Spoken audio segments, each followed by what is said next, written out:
nipendi, kisa tu Harmonize. Wewe nimeachana naye, kisa tu Harmonize. Hajifanya nione wivu, kisa tu Harmonize. Pia shabwagana naye, kisa tu Harmonize. Mimi napenda nione wivu, kisa tu Harmonize. Ndio mlikutana naye pande fulani za Mlimani City.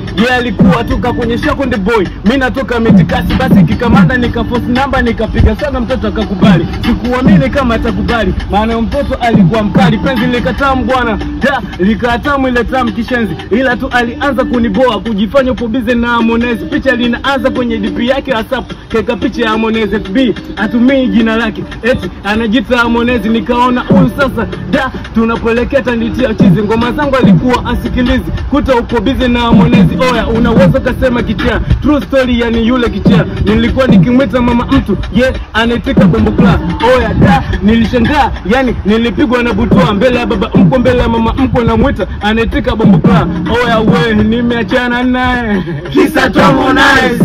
Yajifanya nione wivu, kisa tu Harmonize. Oya, ushabwagana naye, kisa tu Harmonize. mimi napenda nipende, kisa tu Harmonize. Oya, nimeachana naye, kisa tu Harmonize. mimi napenda nione wivu, kisa tu Harmonize. Kisa